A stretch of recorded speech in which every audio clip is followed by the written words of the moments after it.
जमींदार कौवा और किसान चिड़िया। इस कहानी में दिखाए गए पात्र काल्पनिक हैं और ये वीडियो मनोरंजन के उद्देश्य से बनाया गया है। बहुत समय पहले रानो चिड़िया अपने पति टुन्नू चिढ़ा और अपनी बेटी गुड़िया चिड़िया के साथ रहती थी। रानो चिड़िया का पति खेती करके अपने परिवार का खर्च चलाता था। उसी जंगल में जमींदार कालू सेठ भी रहता था। उसकी नजर गरीब और कमजोर पक्षियों की जमीन पर रहा करती थी। किसी न किसी बहाने वो उनकी जमीन हड़प लेता था। एक दिन जब टुन्नू चिढ़ा अपने खेत में काम कर रहा था, तभी वहाँ पर कालू सेठ आता है और टुन्नू चिढ़ा से कहता है, अरे ओ, इतने दिन हो गए, तूने अभी तक मेरा कर्ज नहीं चुकाया। अब मैंने बहुत इंतजार कर लिया, बस अब और नहीं। ये लो कागज, इस पर अपना पंख लगा दो और ये खेत और जमीन मेरे नाम कर दे। तेरा सारा कर्जा माफ कर दूंगा और तुझे अपने खेत में काम भी दे दूंगा, जिससे तुझे और तेरे परिवार को भूखा मरना ना पड़े। आप किस कर्ज की बात कर रहे हैं सेठ जी? मैंने कब आपसे कर्ज लिया है? मैंने तो आज तक आपसे कोई कर्ज लिया ही नहीं है। फिर मैं अपना खेत आपके नाम क्यों करूं? सुबह सुबह आप में चढ़ा रखी है क्या? जाइए यहाँ से, मुझे बहुत काम है मेरे खेत में। अच्छा, तो तू ऐसे नहीं मानेगा। ये देख, तेरे पंख का निशान लगा है इस कागज पर। तूने मुझसे पूरे 50,000 रुपए उधार लिए हैं। मालिक, ऊपर वाले के लिए है, ऐसा जुल्म मत कीजिए मेरे ऊपर। आप ऊपर वाले से तो डरिए। अगर आप मेरा खेत ले लेंगे तो मैं अपने परिवार का पेट कैसे पालूंगा? मेरा परिवार भूखा मर जाएगा। मुझ पर रहम कीजिए मालिक। वो सब मैं नहीं जानता। आज से ये खेत मेरा हुआ। तू चल भाग यहाँ से, नहीं तो मेरे आदमी तुझे मार कर इसी खेत में दफना देंगे। फिर तेरे परिवार का कौन ख्याल रखेगा? इसलिए अभी भी समय है, चला जा यहाँ से। टुन्नू चिढ़ा क्या करता, बेचारा रोता हुआ घर वापस आ जाता है। उसकी ये हालात देखकर उसकी पत्नी रानो चिड़िया उससे कहती है, अजी क्या हुआ? आपकी आंखों में आंसू? क्या हुआ है, जल्दी बताइए, मेरा जी बैठा जा रहा है। रानो, उस कालू सेठ ने झूठे कर्ज की बात कहकर मेरा खेत हड़प लिया। मैंने अभी तक उससे कोई कर्ज नहीं लिया है। वो झूठ बोल रहा है। ऐसा कैसे? मैं अभी जाकर देखती हूँ। कोई फायदा नहीं रानो उसके पास जाने का। पता नहीं कहाँ से मेरे पंख के निशान वाला कागज है उसके पास, जिसमें लिखा है मैंने 50,000 रुपए उससे उधार लिए हैं। ये कहकर टुन्नू चिढ़ा को ऐसा सदमा लगता है कि वो खाट पकड़ लेता है। ये सब देखकर रानो और गुड़िया घबरा जाती हैं। बिटिया, तुम्हारे पापा की तबीयत आज बहुत खराब है। मैं डॉक्टर तोतराम को बुला कर लाती हूँ। तुम यहीं अपने पापा के पास बैठकर उनका ख्याल रखना। मैं जल्दी आ जाऊंगी। रानो चिड़िया डॉक्टर तोताराम को बुलाने जाती है। तभी उसे एक जगह किसी के करहाने की आवाज सुनाई देती है। रानो चिड़िया पास जाकर देखती है तो एक साधु बाबा बुरी तरह से घायल झाड़ियों के बीच पड़े करहा रहा था। पानी, पानी, कोई मुझे पानी पिला दो, मेरी मदद कर दो। तभी रानो चिड़िया जल्दी से उसके पास जाती है। बस बाबा, आप घबराइए नहीं, मैं आ गई हूँ। आपकी यह हालत किसने की बाबा? ये सब छोड़िए, मैं अभी आपको यहाँ से बाहर निकालती हूँ। आप परेशान मत होइए, मैं आपको कुछ नहीं होने दूंगी। फिर रानो चिड़िया उस साधु बाबा को वहाँ से बाहर निकालती है। बाबा, आप ठीक तो है ना? अब बताइए, आपकी ऐसी हालत किसने की? बिटिया, एक शिकारी ने मेरी ऐसी हालत की है। झाड़ियों में छिपकर मैंने किसी तरह अपनी जान बचाई है, वरना आज वो मुझे मार ही डालता। बिटिया, यहीं पास में मेरा घर है। अगर तुम्हें कोई परेशानी ना हो तो मुझे मेरे घर तक छोड़ दो बेटा। तुम्हारा मुझ पर बहुत एहसान होगा। क्यों नहीं बाबा, इसमें एहसान की कोई बात नहीं है। चलिए, मैं आपको आपके घर तक छोड़ाती हूँ। फिर रानो चिड़िया उस घायल साधु बाबा को उसके घर तक पहुंचाती है और बाबा से कहती है, हे भगवान, मैं तो भूल ही गई। मैं यहाँ पर डॉक्टर तोतराम को बुलाने के लिए आई थी। क्या हुआ बिटिया? तुम इतनी परेशान कैसे हो गई? मुझे बताओ, शायद मैं तुम्हारी कोई मदद कर सकूं। फिर रानो चिड़िया बाबा को सारा बात बताती है। बाबा, मेरे पति बहुत बीमार हैं, घर में इलाज कराने के पैसे नहीं हैं। मैं सरकारी डॉक्टर को बुलाने जा रही थी, तभी आपकी आवाज आई और मैं यहाँ आपकी मदद करने के लिए आ गई। अच्छा सुनो बिटिया, तुम एक बहुत नेक दिल और दयालु चिड़िया हो। तुमने मेरी जान बचाई है, इसलिए मेरी जान बचाने के बदले में मैं तुम्हें ये जादुई लीची के बीज देता हूँ। इसे रात के अंधेरे में जब सब सो जाए तो अपने घर के आंगन में बो देना। अगले दिन लीची का पेड़ और लीची का घर तैयार हो जाएगा। उसके बाद तुम्हारी सारी परेशानी दूर हो जाएगी। आपका बहुत बहुत शुक्रिया बाबा, अब मैं चलती हूँ। रानो चिड़िया वो बीज लेकर वहाँ से चली गई। फिर रानो ने ऐसा ही किया। रात के अंधेरे में सबके सो जाने के बाद उसने अपने आंगन में वो लीची के बीज बो दिए। अगले दिन लीची के पेड़ और लीची का बना हुआ घर को देखकर वो बहुत खुश हुई और अपने पति टुन्नू चिढ़ा और अपनी बेटी गुड़िया को वहाँ लेकर आई। टुन्नू जी, गुड़िया, आप दोनों जल्दी से मेरे साथ आंगन में चले और देखें, हमारे आंगन में लीची का पेड़ उगा है और उसके साथ में लीची का घर भी है। फिर टुन्नू चिढ़ा और गुड़िया दौड़े दौड़े आंगन में आते हैं। अरे ये चट्ट रानो, यहाँ तो लीची का पेड़ और लीची का घर कभी था ही नहीं, पर अचानक ये सब कैसे हुआ? फिर रानो चिड़िया सारी बात उन्हें बताती है। तभी टुन्नू चिढ़ा एक लीची खाता है और लीची खाते ही उसकी सारी बीमारी ठीक हो जाती है। ये देखकर वो सब हैरान हो जाते हैं। अरे रानो, ये लीची कोई मामूली लीची नहीं, बल्कि ये जादुई लीचियाँ हैं। ये सब तुम्हारी अच्छाई की वजह से हुआ है। जो बाबा ने खुश होकर तुम्हें ये जादुई लीची के बीज दिए, और ये लीची का घर कितना सुंदर है। सुनो पापा, आप ये सारी लीची को तोड़कर बाजार में बेच दो। इससे हमें अच्छे पैसे भी मिलेंगे और आपको काम ढूंढने में भी कोई परेशानी नहीं होगी। फिर टुन्नू चिढ़ा अपने परिवार के साथ उस लीची के घर के अंदर जाता है। अरे वाह, ये घर तो बहुत सुंदर है और इस घर के अंदर हमारी जरूरत की सारी चीजें मौजूद भी हैं। सच में ऊपर वाले ने हमारी सारी परेशानी दूर कर दी। फिर टुन्नू चिढ़ा झटपट सारी लीचियों को तोड़कर बाजार में बेच देता है और उसकी अच्छी कमाई होने लगी। और फिर उस दिन के बाद से वो लीची बेचकर अपने परिवार के साथ खुशी खुशी रहने लगा। तो दोस्तों, इस कहानी से हमें यही सीख मिलती है कि घायलों की सेवा करनी चाहिए, उनकी मदद करनी चाहिए। किसी गांव में रानो चिड़िया अपनी बेटी गुड़िया के साथ कालू कौवे और गौरी कौवी के घर में नौकरानी का काम करती थी। वो दोनों कौवा कौवी बहुत ही लालची और धोखेबाज पक्षी थे। वो दोनों रानो चिड़िया और गुड़िया से दिन रात मजदूरों की तरह काम करवाते थे। दोनों माँ बेटी अपनी इस जिंदगी से बहुत ज्यादा परेशान थे, लेकिन उनके पास कोई दूसरा रास्ता नहीं था। इसलिए वो दोनों मजबूरी में कालू और गौरी के अत्याचार बर्दाश्त कर रही थी। उधर कालू कौवा पक्षियों से उधार पैसे लेता था। धीरे धीरे उस पर बहुत ज्यादा कर्ज हो जाता है और फिर एक दिन उनके घर पर भुल्ला चील अपने साथियों के साथ अपना कर्ज मांगने आता है। सुन तालू कौवे, आज इतने दिन हो गए, लेकिन तुम दोनों पति पत्नी ने अभी तक मुझे एक फूटी कौड़ी भी नहीं दी। मैं तुम्हें एक हफ्ते का समय देता हूँ। अगर मुझे मेरे पैसे नहीं मिले तो मैं तुम दोनों को जान से मार दूंगा, याद रखना।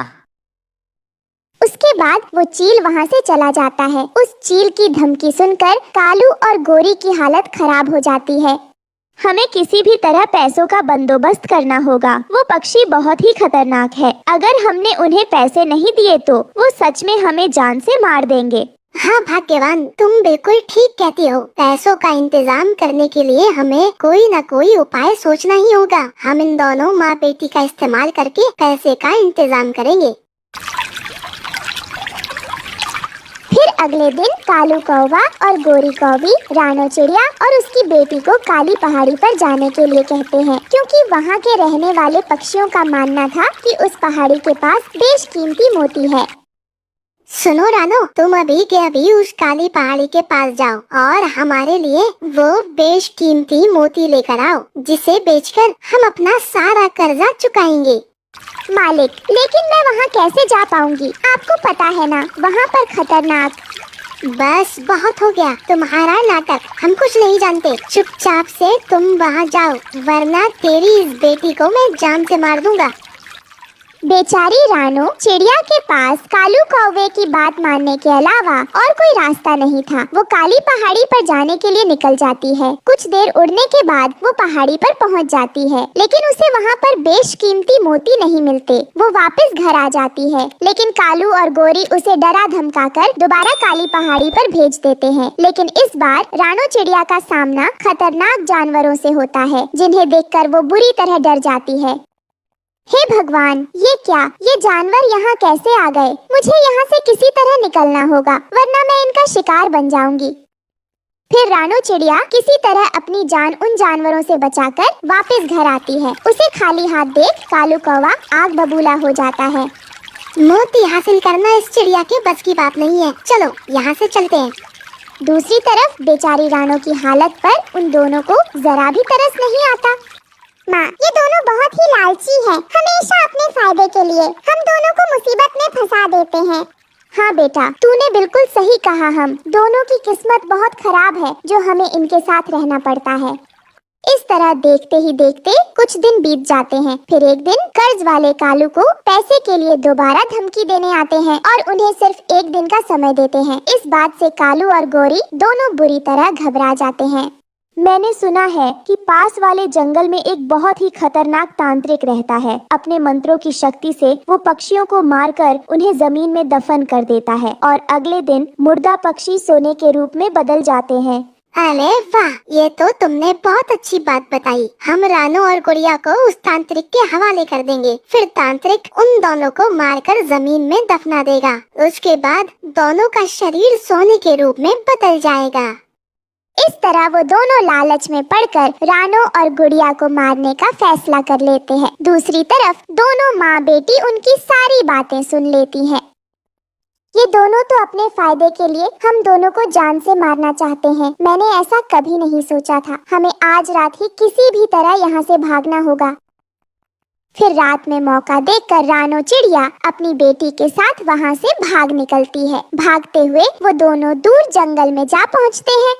माँ, मुझे बहुत प्यास लगी है, अब मैं और नहीं उड़ सकती। तभी उन्हें झाड़ियों के पास एक बड़ा सा कुआं दिखाई देता है। दोनों माँ बेटी जैसे ही कुएं के पास पहुँचते हैं कि तभी अचानक कुएं के अंदर से एक तांत्रिक बाहर निकल आता है।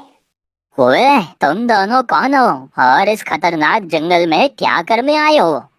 रानो उस तांत्रिक को कालू और गोरी की सारी बातें बताती है। अच्छा, तो ये बात है। तुम दोनों फिक्र मत करो, आज से तुम दोनों मेरे साथ रहो। फिर तांत्रिक उन दोनों को अपने जादुई स्ट्रॉबेरी घर में ले आता है। उस विशाल स्ट्रॉबेरी घर को देखकर रानो और उसकी बेटी बहुत खुश होते हैं। सच में ये स्ट्रॉबेरी का घर तो बहुत सुंदर है। फिर तांत्रिक अपने जादू से वहाँ पर एक और स्ट्रॉबेरी का घर बना देता है। रानो चिड़िया, ये लो, ये जादुई स्ट्रॉबेरी का घर आज से तुम दोनों का है। इस घर में तुम्हारी जरूरत की चीजें मौजूद हैं। अब तुम्हें परेशान होने की कोई जरूरत नहीं। तांत्रिक की बात सुनकर रानो चिड़िया अपनी बेटी गुड़िया के साथ उस स्ट्रॉबेरी घर के अंदर जाती है और उसमें रहने लगती है। ऐसे ही कुछ दिन बीत जाते हैं। रानो चिड़िया अपनी बेटी के साथ नदी पर सैर करने आती है। तभी कालू और गोरी उन दोनों को देख लेते हैं। फिर वो दोनों उनका पीछा करते हुए जादुई स्ट्रॉबेरी घर तक पहुंच जाते हैं। यह जादुई स्ट्रॉबेरी का घर तो बहुत ही कमाल का है। इस घर की शक्तियों के जरिए हम बहुत धनवान बन सकते हैं। हमें किसी भी तरह इस घर को अपने कब्जे में लेना होगा। उस समय तांत्रिक कहीं बाहर गया हुआ था। रानो और गुड़िया घर पर अकेले थे। तभी कालू और गोरी घर के अंदर घुस जाते हैं। उन दोनों को अचानक देख माँ बेटी घबरा जाती है। तुम दोनों ने क्या सोचा था? इतनी आसानी से हमारी चुंगल से निकल जाओगे? अब तुम दोनों को मारकर हम इस घर पर अपना कब्जा कर लेंगे। चलो, मरने के लिए तैयार हो जाओ। ये कहकर वो उन दोनों को मारने के लिए आगे बढ़ता है। तभी तांत्रिक वहाँ पर आ जाता है। रुक जाओ कालू कौवे, बस अब बहुत हुआ। तुम दोनों बहुत ही ज्यादा बुरे हो। अब मैं तुम दोनों को ऐसी सजा दूंगा जिससे तुम दोनों को तुम्हारी नानी याद आ जाएगी। फिर अगले ही पल उस जादुई स्ट्रॉबेरी घर के अंदर से एक तेज रोशनी निकलती है और वो कालू और गोरी को स्ट्रॉबेरी के रूप में बदल देती है। फिर तेज हवा के झोंके के साथ वो दोनों स्ट्रॉबेरी हवा में उड़ते हुए वहाँ से दूर जंगल में चली जाती हैं। इस तरह कालू कौवे और गोरी कौवी को उनके की सजा मिल जाती है। उस दिन के बाद से रानो चिड़िया अपनी बेटी गुड़िया के साथ स्ट्रॉबेरी के घर में खुशी खुशी रहने लगती है। गुड़िया अपनी माँ रानो चिड़िया के साथ रहा करती थी। उनके पापा के ना होने के कारण घर में किसी मर्द का सहारा नहीं था। रानो खेती में अनाज की छंटाई का काम करती और बचा कुचा अनाज घर ले जाती। उसी से वो अपने परिवार का पेट भरती। कुछ समय बीत जाता है। रानो चिड़िया की सेहत अचानक बिगड़ जाती है, जिससे वो काम पर नहीं जा पाती। उनकी ऐसी हालत देख आस पड़ोस के पक्षियों से जितना बन पड़ता उतना गेहूँ देकर उनकी मदद किया करते थे। एक दिन गुड़िया बेटी ने माँ से पूछा, माँ रोटियाँ बना दूँ? मटके में गेहूं पड़ा हुआ है जिसे छांटना है। मैं साफ कर दूंगी माँ, मैं उसी की सफाई के लिए जा रही हूँ। पर माँ गेहूं में बहुत कंकर है, सफाई करने में 1 घंटा लग जाएगा। आधे से ज्यादा तो कंकर और गेहूं तो ना के बराबर होता है। ये किसने ऐसा गेहूं दिया है? मुफ्त में मिला हुआ गेहूं ऐसा ही तो होगा बेटा, अपनी किस्मत में यही लिखा है बेटी। तभी दरवाजे पर ढोल बजाते हुए एक बाबा आए। गरीबों की सुनो, वो तुम्हारी सुनेगा। तुम 1 पैसा दोगे, वो 10 लाख देगा। बाबा हमारे पास कुछ नहीं, आप अगले घर जाइए। दहलीज पर आए हुए बाबा को खाली हाथ नहीं भेजा करते। जो है वह दे दो बेटी। माँ बेटी के मना करने पर भी बाबा जी वहाँ से नहीं हिले, इसलिए गुड़िया ने अपनी माँ से कहा, माँ हमारे पास जो है उन्हें देंगे तो उन्हें खुद समझ में आ जाएगा। फिर गुड़िया कंकर से भरा हुआ गेहूं वो बाबा को देने जाती है। ये देख बाबा गुड़िया चिड़िया की ओर देखते रहे। बाबा हमें क्षमा कीजिए, हमारे पास इसके अलावा और कुछ नहीं, इसीलिए हम आपको देने से मना कर रहे थे। हमें गलत मत समझिए। कोई बात नहीं बच्चा, क्या हुआ, पुण्य खाली नहीं जाता। ये लो तुम्हारे लिए ये बक्सा। ऐसा कहकर बाबा जी ने एक बक्सा वहाँ प्रकट किया। इस बक्से में तुम जो भी डालो, जो भी मांगो, वो तुम्हें मिलेगा। ऐसा कहकर ढोल बजाते हुए बाबा वहाँ से चले गए। गुड़िया को कुछ समझ में नहीं आया। उसने वो बक्सा उठाया और अंदर ले गई और अपनी माँ से कहा, माँ उन्होंने कहा जो है वो डालो, जो चाहो वो पाओ। इसका मतलब मुझे नहीं समझ आया। क्या पता बेटा। उसके बाद गुड़िया ने मटके से गेहूं निकालकर उसे साफ किया और माँ से कहा, माँ आज मुझसे जितना बन पड़ा मैंने गेहूं की सफाई कर दी और मुझसे नहीं होगा, बाकी मैं कल करूँगी। सफाई किए हुए गेहूं मैं इस बक्से में डाल देती हूँ।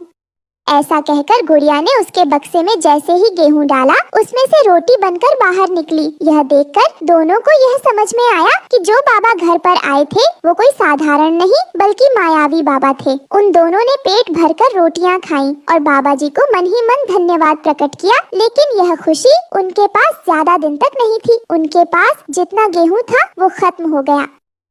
माँ हमारे पास जितना गेहूं था सब खत्म हो गया। मैं खेत जाकर गेहूं की छटाई कराती हूँ, थोड़ा गेहूं मिल जाएगा।